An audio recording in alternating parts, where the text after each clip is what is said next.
Gaur, zientziari zabalduko dizkiogu ateak.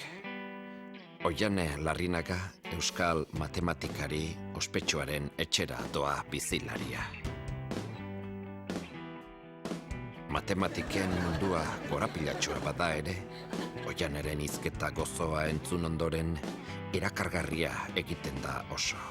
Izan ere, zenbaki zinguratuta bizi gara.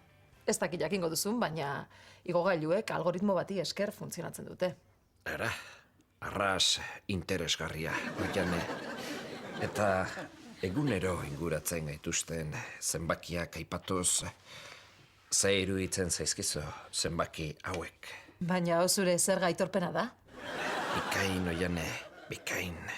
Bistan da profesional ona zarela.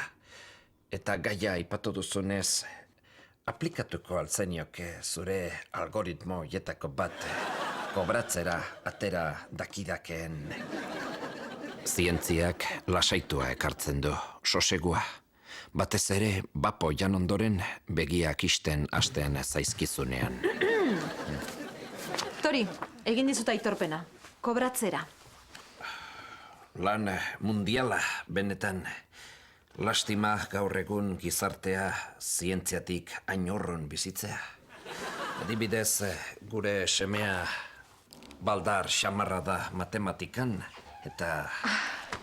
Zer nahi duzu, semearen eskolako lanak nik egitea? Estimatuko nizuke, baina denak ez egin ondo. Bestela irakasleak susmo hartuko du. Iritsi da aio esateko ordua. Zeharo txundituta utzi nau Oianeren jakinduriak.